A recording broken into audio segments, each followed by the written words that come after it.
बिस्मिल्लाहिर्रहमानिर्रहीम। अस्सलाम वालेकुम नाज़रीन, आज के प्रोग्राम में आपको खुशामदीद कहते हैं। मैं आपकी होस्ट हूँ समैरा मिर्ज़ा। बयाने में आज हम बात करेंगे, प्राइम मिनिस्टर इमरान खान ने लाहौर का दौरा किया है और बड़े अहम मौज़ूआत पर उन्होंने कुछ हिदायत जारी की हैं। जैसे उन्होंने महंगाई का सख्त नोटिस लिया है क्योंकि रमज़ान भी आमद है इस हवाले से, और इसके अलावा उन्होंने ज़ख़ीरा अंदोज़ों के ख़िलाफ़ जो है वो सख्त कार्रवाई करने की भी हिदायत जारी की हैं। फिर उन्होंने ये भी कहा है कि जो चीनी स्कैंडल है उसमें एहतसाब बिला तफरीक होगा। प्रोग्राम के दूसरे हिस्से में हम बात करेंगे चीनी सट्टा माफिया और JDW केस में एक बड़ी पेशरफ्त हुई है। जहांगीर तरीन के 36 बैंक अकाउंट्स को मुंजमद कर दिया गया है और चीनी के रेट्स जो हैं वो भी मुख्तस कर दिए गए हैं।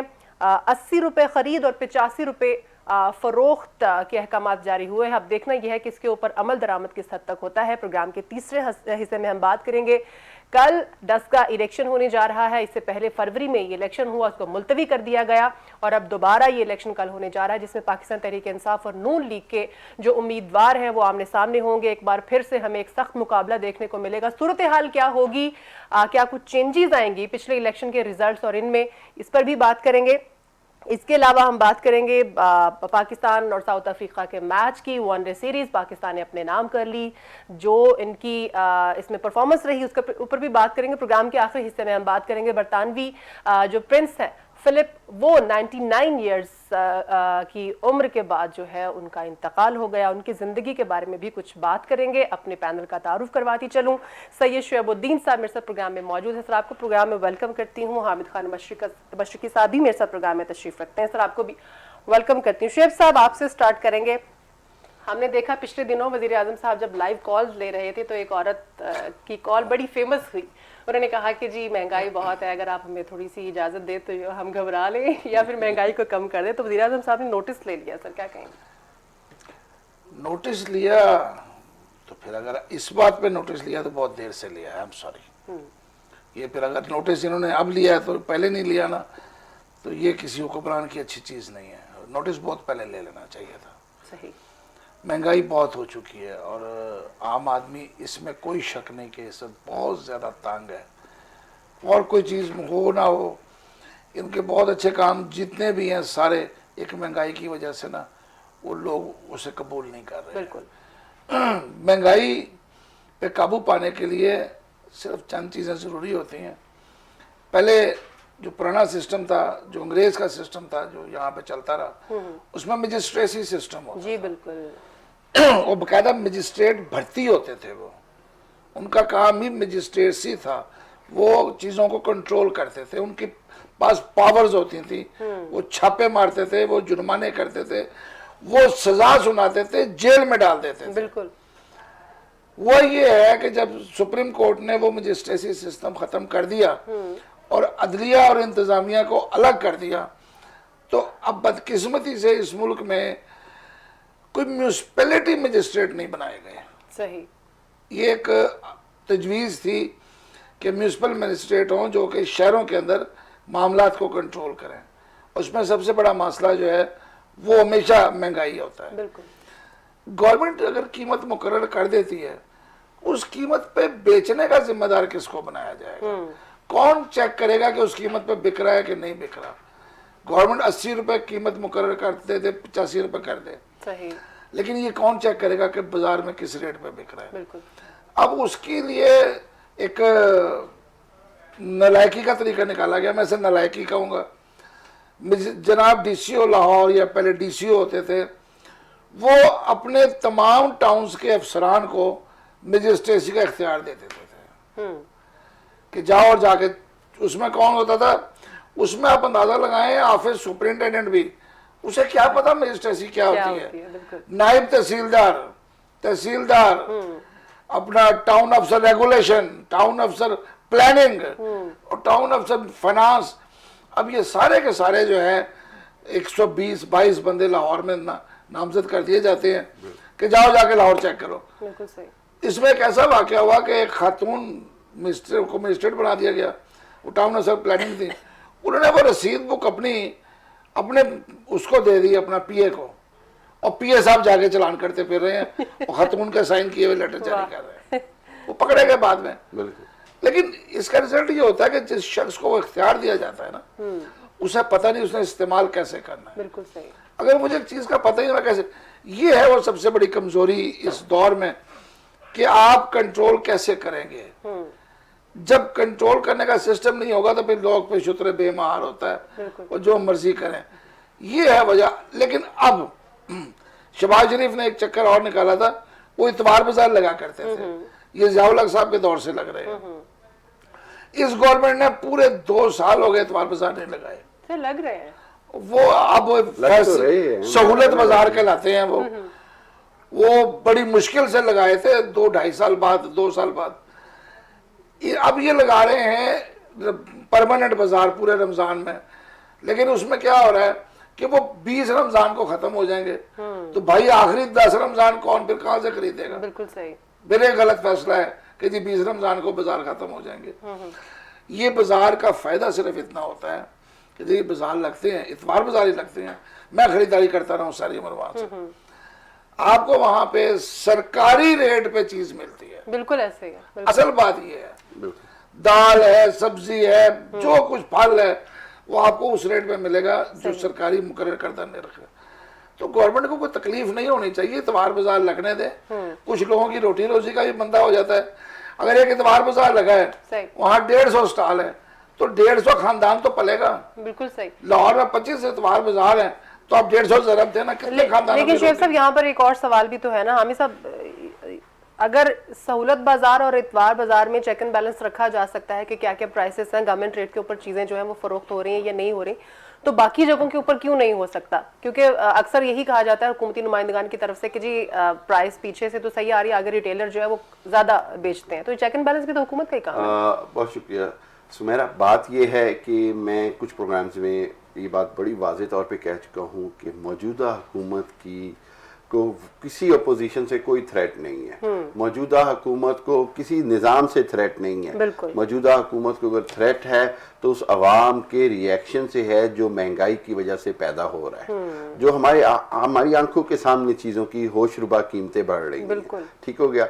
और इसके साथ साथ आप ये देखें कि प्राइम मिनिस्टर अगर कह भी देते हैं लेकिन उसके बाद उस पर एडमिनिस्ट्रेटिवली अमल ना हो तो वो सारा जो प्राइम मिनिस्टर का जो कहा हुआ है वो भी ज़ाया हो जाता है। बिल्कुल। और उसके साथ साथ जो वज़राए आला हैं और जो जिस तरह शेख साहब कह रहे हैं कि मार्केट के अंदर प्राइस कंट्रोल मजिस्ट्रेट होते थे और ये सारा कुछ था, मैं ये समझता हूँ कि जब तक हुकूमत की विल नहीं होगी, पहले चीज है विल की, और उसके अंदर जब आप विल करते हैं तो साथ साथ आपको ये फैसला करना होता है कि जी अब इस विल के रास्ते में जो भी आएगा उसके खिलाफ बिला इम्तियाज एक्शन लिया जाएगा। हमने ये देखा कि 2 चीजों पे हुकूमत जो है वो अभी पंजाब में हो या KPK हो या फेडरल की बात हो, हुकूमत की कमजोरी नजर आई, और वो ये थी कि एक फैसला एक दिन होता है और अगले दिन वापस हो जाता है। महंगाई के मामलात हों, टैक्सेस की बात हो या किसी रिलीफ देने की बात हो, याद होगा पेट्रोल 25 रुपए सस्ता किया, फिर महंगा करना पड़ गया, दबाव में आ गए, ये सारी सूरत हाल हुकूमत के लिए सुबकी का बायस बनती है। अब रमजान आ गया है और आगे 2 साल का टाइम है इस हुकूमत के पास। इस हुकूमत को हर सूरत बड़ा वाज़े कमी लानी होगी महंगाई में, अवाम में अपनी मकबूलियत बरकरार रखने के लिए, बल्कि मैं कहूंगा कि वापस लाने के लिए, वरना अवाम के लिए सबसे बड़ा इशू देखिए आज मतलब बहुत सारे अच्छे इकदाम हो रहे हैं, नया पाकिस्तान स्कीम की बात कर रहे हैं, सास कफालत प्रोग्राम की बात कर रहे हैं, हेल्थ कार्ड्स की बात कर रहे हैं, उसके बाद हम फॉरेन पॉलिसी की बात कर रहे हैं। मतलब इतने सारे अच्छे इनिशिएटिव्स जो हैं वो ओवरशैडो हो जाते हैं सिर्फ एक मैटर की वजह से। आवाम की बेसिक ज़रूरियत तो यही है। देखिए बात ये है कि जब मुझे आवाज लगेगी कि यार चीनी जो है वो 140 या 60 या 200 पे चली जानी है तो मेरा मोरल खत्म हो जाना है, या मुझे 2 महीने पहले ही कह दिया जाएगा जी बिजली के यूनिट 5 रुपए या 10 रुपए बढ़ने वाले हैं, तो मेरे मेरा रिएक्शन जो है वो हुकूमत के खिलाफ इस तरह का होने लग जाएगा। हुकूमत के लिए इस वक्त किसी ना किसी तरह आवाम को सब्सिडाइज करना पड़ेगा। मैं नहीं कहता कि महंगाई जो है वो हुकूमत किसी डंडे के जोर पे कम करेगी, डंडे के जोर के साथ साथ उसको सब्सिडाइज करना पड़ेगा, चाहे वो शुगर मिलों को सब्सिडाइज करे, फ्लोर मिलों को करे, घी को करे, पेट्रोल को करे, सब्सिडाइज भी करके आवाम को रिलीफ दे और कोई ना कोई ऐसा मैकेनिज्म बनाए कि जिसके अंदर आ जाए कि इतनी लिमिट तक कोई खरीदेगा तो शायद उसको इतनी सब्सिडी मिल जाएगी। बिल्कुल सही, बिल्कुल 1 किलो के ऊपर इतनी सब्सिडी है, तो गरीब आदमी को ये पता होगा यार मैं जो हूँ 4 बार जाके किलो मैं तो हफ्ते में लेता ही किलो हूँ, तो मुझे चीनी सस्ती मिलेगी। अगर जिसने 10 किलो लेनी है उसको 10 रुपए महंगी दे दो, क्योंकि it means he can afford it. Exactly. इस तरह का कोई मैकेनिज्म बना लें तो ये बड़े कामयाब। बिल्कुल सही, बिल्कुल सही। चलें देखते हैं जी अब क्या होता है। वजीर आजम साहब जैसे आपने कहा, और इसमें मैं एक चीज और ऐड करना चाहूंगा, मुझे याद आ गया कि देखिए लाहौर के अंदर या पाकिस्तान में कंज्यूमर कोर्ट्स बड़े एक्टिव हो गए हैं, सारिफ की अदालतें बड़ी एक्टिव हो गई हैं। इसमें अवाम के भी अवेयरनेस देने की जरूरत है कि अवाम जहाँ महंगाई देखे वहाँ कुछ ना करें, एक एप्लीकेशन डाल दें, अपना भी जो थोड़ा बहुत जो रोल है वो प्ले करना चाहिए। जनरल सारिफ कोड के ऊपर 5 रुपए की एप्लीकेशन है, एटलीस्ट बार वो पाइल अप होगा जब कोई महंगाई करता हुआ जखीरा अंदोज, तो कहीं ना कहीं हुकूमत नोटिस भी अभी यही शहबाज शरीफ साहब के दौर में इतवार बाजारों में चीनी बिका करती थी, मुझे हैरानी होती थी 2 किलो चीनी फी कस। अब 2 किलो चीनी ऐसी कोई चीज नहीं है, को आटा तो नहीं है, 2 किलो है, चीनी है, कितने चमचे आप खा लेते हैं। बिल्कुल। लोग क्या करते थे, माँ खड़ी है, पीछे बेटी खड़ी है, इनमें बेटा खड़ा हुआ है, दामाद खड़ा हुआ है, 5-5 आदमी, 10 किलो तुमने क्या करनी है कर लेंगे। बिल्कुल बिल्कुल सही। पता नहीं क्या बात वही है ना कि आवाम को भी अपना एक जो रोल है प्ले करना चाहिए। बिल्कुल सही। शुएब साहब, डस्का इलेक्शन की बात कर लेते हैं। पीडीएम की अगर हम बात करें, वो तो वही बात हुई ना, टूट गई तड़क करके, वो तो हमें बिल्कुल नजर ही नहीं आ रही। मौलाना साहब हमने देखा कि वो बीमार पड़े हैं, वो कहते हैं जी कि मैं जो है डॉक्टर ने मुझे फुल रेस्ट कहा है, मैं घर से भी बाहर ही निकल, कोई एक्टिविटी नहीं कर सकता। थोड़ी सी एक्टिविटी खड़े होकर बात की है। सही है। अच्छा सर, ये सारी सिचुएशन और ऊपर से डस्का इलेक्शन, पिछली दफा फरवरी में जब हुआ तो हमने देखा कि हुकूमत भी बड़ी एक्टिव थी, पीडीएम भी बड़ी एक्टिव थी, मरीम नवाज साहबा को हमने देखा कि बड़ी नजर आई। आज इस दफा कुछ भी नहीं है, क्या हो सकता है गलती इलेक्शन में? तो दोनों जमातें इस तरह एक्टिव नहीं है, उनकी तरफ से भी कोई उस्मान डार के गैर मामूली बयान नहीं आ रहे। बिल्कुल दोनों को नजर आ गया था कि हमने बहुत मेहनत की है पिछले इम्तिहान पे। बहरहाल कल जलसे दोनों के थे, आखिरी टाइम पे 12 बजे रात तक कल जब वो खत्म हुए। एक चीज जो है इस इलेक्शन में खौफ है। पिछले इलेक्शन में जब गोली चली थी ना, तो जब गोली चलती है तो लोग फिर खौफजदा हो जाते हैं। हर आदमी घर से नहीं निकलता। कुछ लोग वो हैं जो अपने बच्चों को भी घर के अंदर बंद कर लेते हैं कि गोली ने कुछ नहीं पता किसका देखना है रास्ता, जिसको लग जाएगी वो खत्म कहानी पर, या फिर जख्मी, शदीद जख्मी, माजूर हो जाता है, कुछ हो जाता है। तो एक खौफ इस दफा है।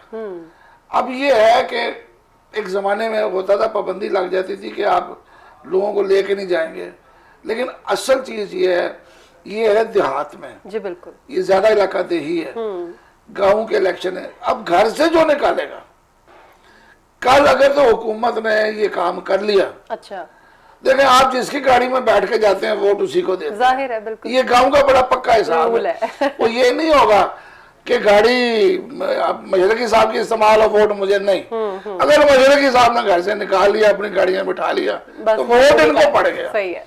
ये हमारे यहाँ इतनी कटसी है।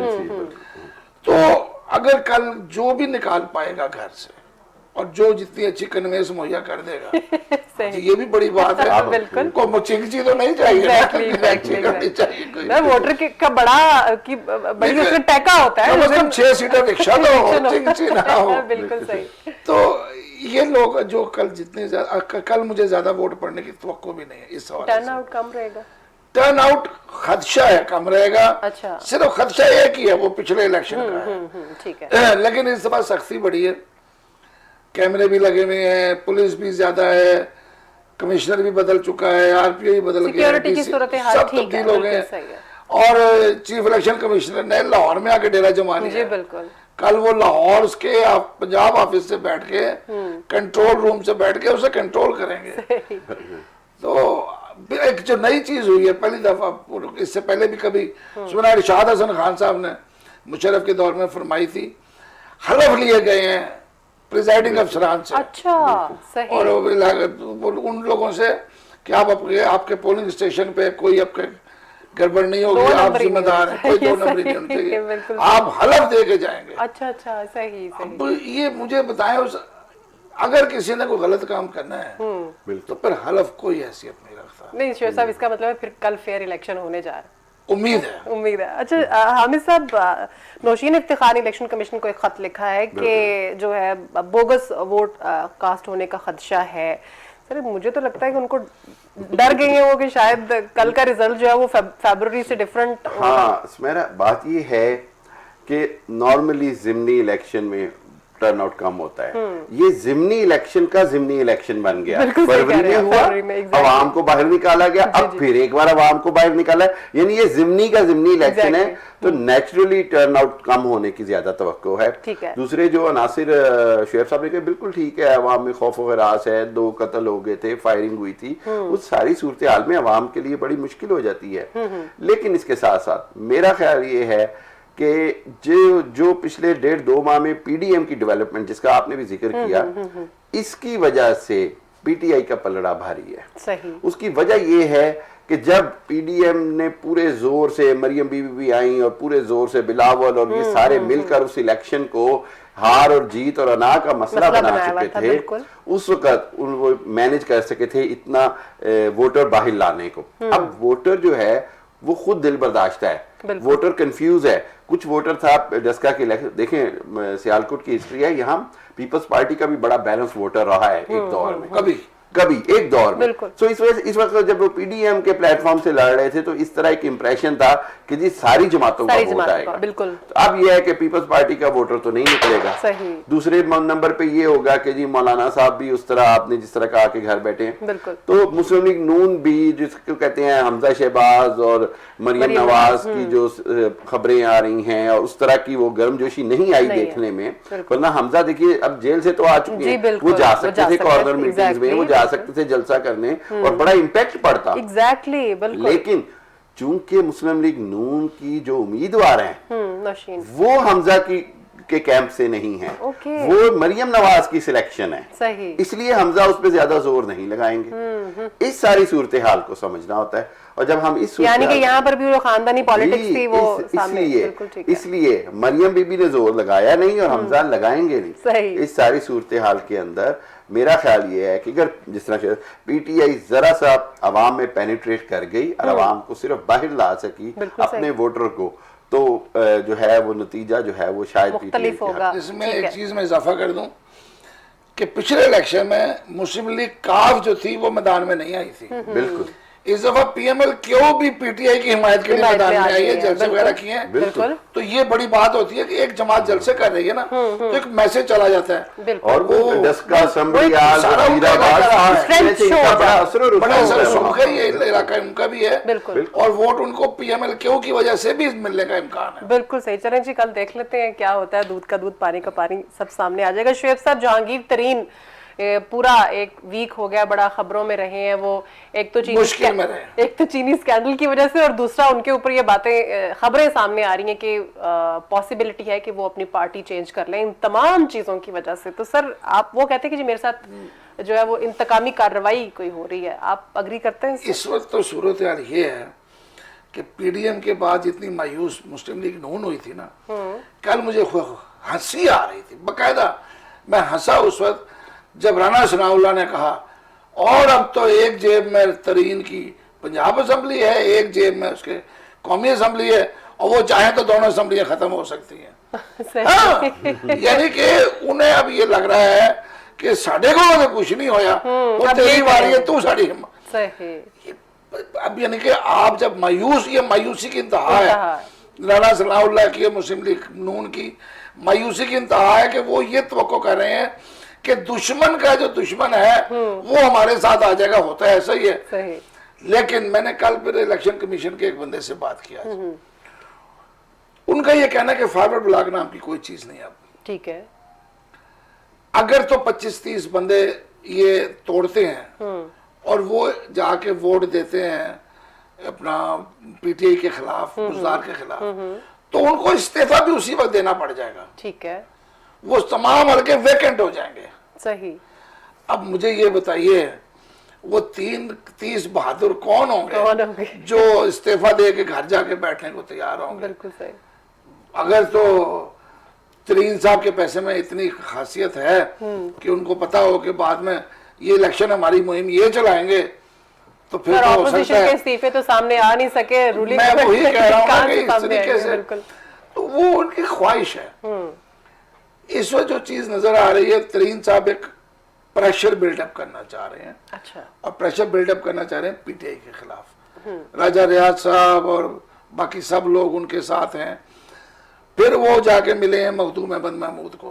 अब मखदूम अहमद महमूद के साथ उनका जो रिश्ता है, पहले तो मुझे कुछ लोगों की समझ नहीं आती, बात करते हुए भूल जाते हैं कि सारा बहनोई का रिश्ता है वो।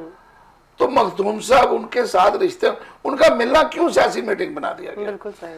वो हालात मखदूम ऐसे- अहमद महमूद जनूबी पंजाब के पीपल्स पार्टी के सदर जरूर हैं, लेकिन इसका ये मतलब नहीं कि वो मुलाकात, और उसका बाद शैला रजा ने गलती की थी जी बिल्कुल, उनका कि फौरी तौर पे ट्वीट कर दिया उन्होंने। जरदारी से मुलाकात मुतवक्को है। जी। जब ऊपर से झाड़ पड़ी तो फिर ट्वीट साफ करना पड़ खत्म हो गया। गया, बिल्कुल। यार खुदा का वास्ता ट्विटर को रहम कर दो, वो चीजें मत लिखो जो हमारी, उसको कहा है मेरी ख्वाहिश थी। तो ये जो चीजें है ना, इस हवाले से तरीन साहब इस वक्त मुश्किल में है, इसमें कोई शक नहीं है। लेकिन वो अकेले मुश्किल में नहीं है, मुश्किल में शहबाज शरीफ साहब भी हैं, हमजा भी है, मोना सलाई भी है, हमारे किबला ये गोरमे वाले भी हैं, ये जितने भी लोग हैं सारे, जिनकी आप तो नसरुल्लाह दरेचक साहब की मेल को भी नोटिस चला गया, इन सब को कहा जा रहा है कि अपना हिसाब दो। बिल्कुल सही। तुम्हारे पास पैसे इतने आते थे, इतना तुमने बेचा और इसके बाद सब्सिडी ले ली, तो ये सब्सिडी लिए किस खाते में ली है? बिल्कुल सही। चीनी भी भेजी है, नहीं भेजी है, ये चीजें फिर सट्टे का जो इल्जाम आ गया ना, वो अब बहुत खौफनाक है एग्जैक्टली। कि आपने बाजार में सट्टा करके कीमत ऊपर नीचे की है। सही। और वो सारों जो जिन्होंने सट्टा किया है वो बता रहे हैं एफआईए को। तो एफआईए के हवाले से ये चीजें सारी जो है बहुत अहम है। तरीन साहब के लिए इस वक्त मुश्किल टाइम मुश्किल है, बिल्कुल सही। वो इस वक्त पानी में खड़े हैं जिसकी लेकिन सर गहराई, ये एक और बड़ी अहम बात ये कि कभी किसी हुकूमती पार्टी में हमने ये देखा नहीं है कि उनके अपने ही बंदे के ऊपर इस तरह से एक सख्त टाइम आया। ये मुझे एक बंदे ने आज कहा जी बिल्कुल कि जी अपना, अब यहाँ दफ्तर में की बात है कि जी पहले मुस्लिम लीग नून के दौर में और उनके दौर में तो कभी चीनी का मसला नहीं हुआ। मैंने कहा भाई जरदारी साहब की अपनी मिले हैं, नवाज शरीफ साहब की अपनी है, बिल्कुल सही, हमजा साहब की अपनी है, अपने खिलाफ उन्होंने इंक्वायरी करानी थी। बिल्कुल सही बात है। शिव हामिद साहब, चीनी का रेट मुख्तस हो गया है, अब आप क्या समझते हैं वाकई इस रेट पे ये मैं एक तो शुएब साहब जो बात कर रहे थे उस हवाले से सिर्फ 2-3 चीजें कहना चाहूंगा क्विकली। एक तो मैं ये समझता हूँ कि जहांगीर तरीन साहब की जो सियासत है वो उन्होंने एक इम्प्रेशन ये दिया हुआ है पिछले इतने सालों में कि वो पीटीआई के साथ वफादार हैं। अच्छा। वो इमरान खान को या पीटीआई को कोई ऐसा नुकसान नहीं पहुंचाएंगे जिससे वाज़े तौर पर ये लगे कि जैसे वो अब दुश्मन के साथ मिल गए हैं या मुखालिफ कैंप में चले गए हैं। उनकी एक रेपुटेशन है, उनका एक रख रखाव है। मेरा ख्याल है कि वो इम्प्रेशन ठीक है और वो इसको मेंटेन करेंगे। अच्छा, ये मैं समझता हूँ राना सनाउल्लाह हो या पीपल्स पार्टी हो, ये उनकी खुशफहमी तो हो सकती है, अमली तौर पर ऐसा नहीं हो, ख्वाहिश तो हो सकती है। जहांगीर तरीन जो हैं वो इस सारे मामले को लीगली हैंडल करेंगे और उन्होंने एक बड़ी अच्छी बात की, उन्होंने कहा जी कि मैं ये चाहता हूं कि सारों के नाम आए, लेकिन उन्होंने सारों के बारे में थोड़ी सी एंगर है उनको। उन्होंने नाश्ते पे 53 अरकाने असेंबली इकट्ठे करके पावर भी दिखा दी, उन्होंने अपना नाराजगी भी जाहिर कर दी और वो ये चाहते हैं कि हुकूमत में अगर उनके खिलाफ कोई पर्सनल हो के दुश्मनी की जा रही है तो उसको जरूर जो है वो प्राइम मिनिस्टर भी देखें, उसको हुकूमत भी देखे। क्यों आप लीगल लेवल के ऊपर या मेरिट के ऊपर वो कहते हैं जी मैं तैयार हूं फाइट करने को, लेकिन अगर पार्टी के अंदर से जो मुखालिफ ग्रुप है वो इसका फायदा उठाएगा तो उसके खिलाफ वो बोलेंगे और उसके खिलाफ उनको बोलने का हक भी है। सही है। दूसरी बात ये कि जो चीनी की कीमत है ये थोड़ा सा मैं मतलब मेरे से कंटेम्प्ट ऑफ कोर्ट ना हो जाए कि एक लम्हे के लिए कोर्ट ने कहा जी कि आपने कैसे इनसे चीनी जब्त करनी शुरू कर दी। सेम हियरिंग के अंदर ही वही फैसला दिया जो हुकूमत पहले कर रही थी। तो इसका मतलब ये हुआ कि मैं ये समझता हूं कि हुकूमत का ये इकदाम कि जी वो चीनी जो है वो ले मिलों से अपना फिक्स प्राइस के ऊपर वो एक अच्छा इकदाम है। बिल्कुल। मेक श्योर करे कि उसके बावजूद जो खबरें आ रही हैं वो ये आ रही हैं कि जो शुगर मिले हैं वो अपनी एक्चुअल प्रोडक्शन ही नहीं दिखा रही, सही है। ना ही उनके गोदामों में वो चीनी पड़ी हुई है, उन्होंने चीनी ही इधर उधर कर दी है। सही। मेन इशू तो ये है, इसलिए फिर जखीरा अंदोजी के बारे में बात जखीरा अंदोजी की बात है, वो जो होर्डिंग होती है उसकी बात है। जखीरा अंदोजी के ऊपर हाई कोर्ट को चाहिए कि वाजे गाइडलाइंस दे, और फिर ये जो 80 रुपए दे रही है हुकूमत, फिर ये भी ना दे। बिल्कुल सही। जिसको जखीरा अंदोजी की हुई चीनी पकड़ी जाए उसको कोई सजा भी दे, और उसकी चीनी जो है वो मार्केट पे 80 रुपए या उससे भी कम रेट पे बेची जाए, या उसको पैसे ना दिए जाए, उसको जब्त किया जाए। बिल्कुल, कर लिया उसको जाए। पैसे ना होर्डिंग दिए की- जाए, होर्डिंग की वो चीनी जब्त सरकार के करें। खाते में जाए, बिल्कुल। वो सरकारी खजाने में जाए पैसे जो हैं, और इसी तरह की कुछ सख्त लास्ट कानून ईयर भी साजी- आमिर साहब इसके खिलाफ बड़ा एक्शन जी। हुआ है, छोटे छोटे शहरों में बिल्कुल, डीसीज ने बिल्कुल। बहुत इसके ऊपर एक्शन लिया, बिल्कुल। और उनको बड़ा अच्छा एक उनको ट्रैक्शन भी दी गई थी कि आप उसको जब्त करें, उसका मतलब 10 के 20% वो आपका है। Exactly. और जो निशानदेही करेगा उसके लिए भी। हाँ, बिल्कुल ऐसे ही है। इसको अंग्रेजी में विसल ब्लोअर कहते हैं, ये सारी दुनिया में होता है। बिल्कुल। और इसकी वजह से जो है वो बड़ा जरूरी है। मैं ये समझता हूँ कि इस तरह का इकदाम अगर, या इस तरह का ऑर्डर अगर पास कर देगा कोर्ट, तो इसका बड़ा फायदा होगा। बिल्कुल सही। और हुकूमत को अब किसी भी माफिया से ये कह करके जी माफियाज हैं और ये छा जाते हैं, डरना नहीं चाहिए, बिल्कुल। और फ्रंट फुट पे आके इनके खिलाफ इकदाम करना चाहिए। जिस तरह प्राइम मिनिस्टर कह रहे हैं कि जी हर किस्म की जो है इन्वेस्टिगेशन होगी, होनी चाहिए, बिल्कुल। किसी का पर्सनल कैरेक्टर असैसिनेशन नहीं होनी चाहिए, चाहे वो जहांगीर तरीन हो या खुसरो बख्तियार हो या शहबाज शरीफ की पार्टी से हो, कोई भी हो, मेरिट के ऊपर हो। जो अदालत के मामलात हैं, FIA के मामलात हैं, उनको मेरिट के ऊपर होने दें। बिल्कुल। हम, मुझे अफसोस होता है बाकी दुनिया में किसी के खिलाफ इन्वेस्टिगेशन होती है, it never comes as a political discussion. Exactly. उसको वो शजरे ममनुआ समझते हैं कि यार ये एक कानूनी मामला है, इस पे मैं क्या राय दूं। सही, तो बिल्कुल इस तरह का एक कल्चर डेवलप करने की जरूरत है। बिल्कुल सही। लेकिन ये भी होता है कि जब किसी के खिलाफ कोई इल्जाम लग जाता है ना, तो अपनी पोजीशन छोड़ देता है, बिल्कुल ऐसे ही है। बिल्कुल साइड clear हो करते जाता हैं है और पहले। फिर वहां पे फेस करता है। बिल्कुल है। और जहांगीर तरीन के पास कोई ऐसी पोजीशन है ही नहीं है। बिल्कुल सही। शुएब साहब, बात वही कि आवाम को तो जाहिर है सस्ती चीनी चाहिए, इस वक्त चीनी के बड़े हाई रेट्स हैं। अब ये इस ऑर्डर के बाद मिल जाएगी चीनी आवाम को इन्हीं रेट इस वक्त तो सीधी सी बात है, वो जो कह रहे हैं कि उन्होंने वहां से मिलों से उठा ली, तो आपके पास एक चीज मौजूद है, जब्त की हुई चीनी आप खुद बेच सकते हैं। बिल्कुल सही।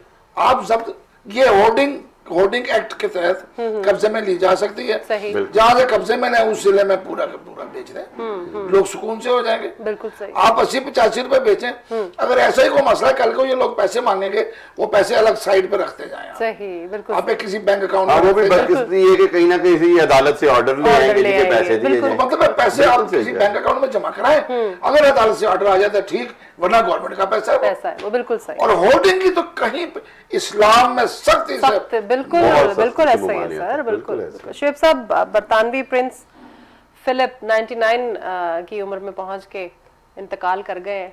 आप उनकी लाइफ को किस तरह से देखते हैं? बचपन में हम सुना करते थे कि बरतानिया का एक शहजादा है, मलका का शौहर। मैं बचपन की बात कर रहा हूँ। मलका तब लाहौर भी आई थी, बिल्कुल। माल रोड से गुजरी थी, हम माल रोड पे खड़े होकर अपने वालिद साहब के साथ जाके देखा था। सही। अब वो शहजादा जो है इतना लंबा माशाल्लाह हमारी पूरी उम्र के साथ चलेगा, ये कभी सोचा भी नहीं था। बिल्कुल सही। लेकिन इसका मतलब ये है कि बरतानिया में अल्हम्दुलिल्लाह लोगों को साफ सुथरी खुराक मिलती है। ये तो शाही खानदान है ना वैसे भी। बिल्कुल।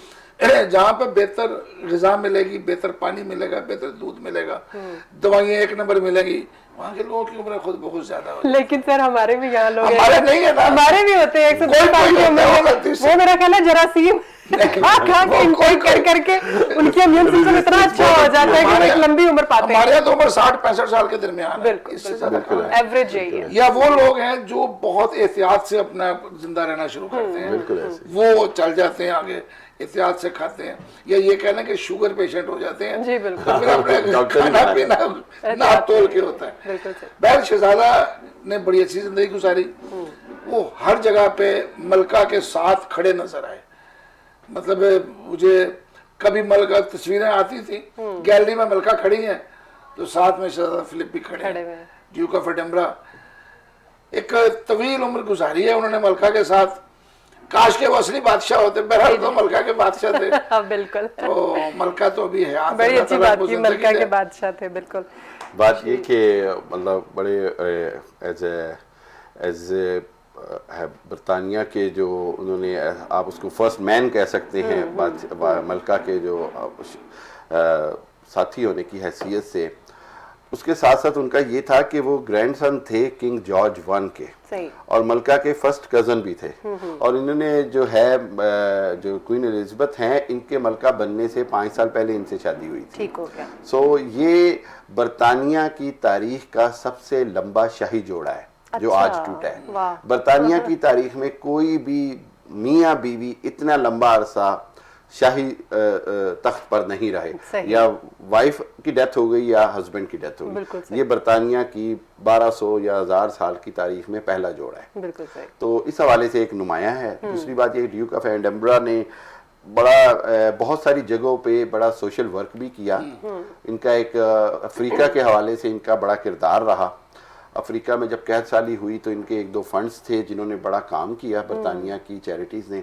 इसी तरह ड्यूक ऑफ एडिनबरा के बारे में एक बात बड़ी जो मशहूर है वो ये है कि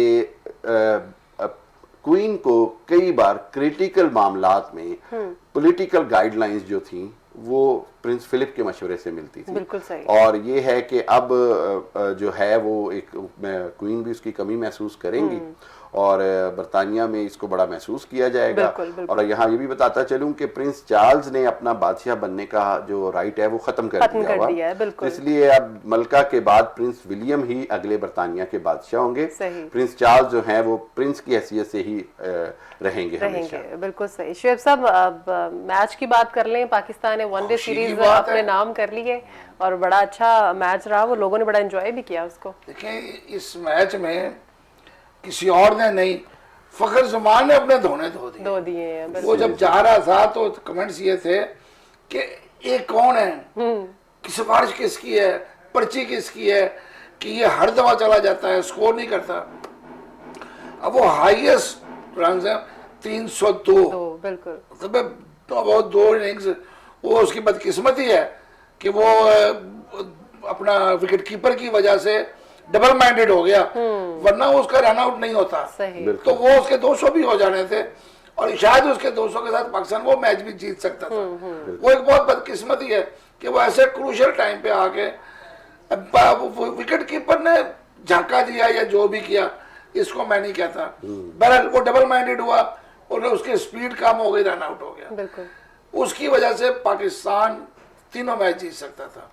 पाकिस्तान बहुत अच्छा खेला, पाकिस्तान के बॉलर्स ने भी अच्छी बॉलिंग की है, बैट्समैन भी अच्छा खेले। लेकिन एक चीज है कि अगर हमारा टॉप बॉल ना चलता है तो हमारा मिडल जो ऑर्डर बैट्समैन है वो कोलैप्स कर जाते हैं। ये एक बहुत बड़ी मसला चल रहा है कि अगर टॉप ऑर्डर कोलैप्स नहीं होता तो मिडल ऑर्डर कोलैप्स नहीं होता, टॉप ऑर्डर कोलैप्स। बिल्कुल बिल्कुल। अभी तक ये रिदम नहीं आया। जिस दिन ये टीम दोनों जगह पे अच्छा खेलने लग पड़ेगी, उस दिन से कोई नहीं हरा सकता। सही, बिल्कुल। सर, आप कमेंट करेंगे? सबसे पहले तो कंग्रेचुलेशन है, बहुत खुश हैं हम। पाकिस्तान टीम जो है वो ऑस्ट्रेलिया के बाद दूसरी टीम है जो 2 वनडे सीरीज साउथ अफ्रीका के खिलाफ साउथ अफ्रीका में जीती है। एक और एजाज है। उसके बाद बाबर आजम जो है वो वनडे रैंकिंग में नंबर 1 आ गए हैं, एक और एजाज। तीसरी बात ये है कि फखर जमान कोई भी खिलाड़ी जिसने 3 मैचों में सबसे ज्यादा रन साउथ अफ्रीका के खिलाफ बनाए हो वो बन गए। बिल्कुल। इसके साथ साथ पाकिस्तान का जो टॉप ऑर्डर है वो तीनों बैट्समैन परफॉर्म कर रहे हैं, बाबर आजम, फखर जमान, इमाम उल हक। इस हवाले से पाकिस्तान का जो टॉप ऑर्डर का मसला है वो काफी हल होता नजर आ रहा है। सही। बेहतरीन बात जो है वो ये है कि पाकिस्तान की क्रिकेट टीम ने अपना खेलने का स्टाइल बदला है। उन्होंने अब ऑफेंसिव क्रिकेट खेली है, और मैं ये कहूंगा कि अगर ये इस तरह आइंदा क्रिकेट खेलते रहे तो ये पाकिस्तान के क्रिकेट का एक नया दौर होगा। डिफेंसिव क्रिकेट से बाहर आ जाएं, ऑफेंसिव क्रिकेट खेलें, अटैकिंग क्रिकेट खेलें, हार जीत से ना डरें। अगर ये कर गए तो आप यकीन करें कि आइंदा आने वाली सारी सीरीज ये जीत सकते हैं। पाकिस्तान की टीम में ना टैलेंट की कमी है, ना किसी चीज की कमी है। कमी है तो सिर्फ स्ट्रेटेजी की, और वो भी ये कि ऑफेंसिव हो जाएं। क्रिकेट के अंदर इमरान खान जैसे शख्स के वजीर आजम होते हुए हम इतना पुअर परफॉर्म करें, ये बड़े अफसोस की बात बिल्कुल है। सही। मेरा ख्याल है कि अब हमें जीत का सिलसिला जारी रखना जारी मेरा ख्याल है इमरान खान के पास क्रिकेट के लिए टाइम ही नहीं है, उन्होंने कभी ध्यान ही नहीं दिया है। इधर। लेकिन नहीं, उसकी तो क्रिकेट लेकिन मैचेस सारे देखते हैं सिर्फ सर एक वो। काम कर लिया करें कि जब टीम वापस आती है ना, एक डिनर पे बुला लिया करें बस, एक डिनर। सर वो चाय नहीं पूछते आप डिनर की बात हाँ, करते बल्कि भेजने से पहले नहीं नहीं, फिर अपने पल्ले ले खिलाए ना, सही है, सही है। सरकार के खर्चे में थोड़ी कह चलें रहा सर, हूं, बनी जगह में बुलाए। प्रोग्राम का वक्त खत्म हो गया है। शोभुद्दीन साहब आपको बहुत शुक्रिया, हामिद खान साहब आपका भी बहुत शुक्रिया। नाज़रीन, प्रोग्राम में जाते जाते फिर से वही बात करेंगे कोरोना के हवाले से। कोरोना के हालात बद से बदतरीन होते जा रहे हैं और अभी भी जो डेथ रेट है वो 100 से ज़्यादा है पर डे, और इन्फेक्टिविटी रेशियो जो है वो रेट जो है वो भी बढ़ता जा रहा है। तो खुदारा अपने आप को महफूज रखें, SOPs को फॉलो करें, क्योंकि मुल्क को बंद नहीं किया जा सकता, मुकम्मल लॉकडाउन नहीं किया जा सकता। पाकिस्तान की इकोनॉमिकल कंडीशन इस तरह की है, तो आप खुद अपना ख्याल रखें, अपने बच्चों का ख्याल रखें, अपने बुजुर्गों का ख्याल रखें, SOPs को फॉलो करें, मास्क पहने, सैनिटाइज करें अपने आप को और ग्लव्स वेयर करें, और जो सोशल डिस्टेंस है उसको बनाए रखें। आज के प्रोग्राम से इतना ही। अपनी होस्ट सुमैरा मिर्जा को इजाजत दीजिए, अपना ख्याल रखिएगा। अल्लाह हाफिज।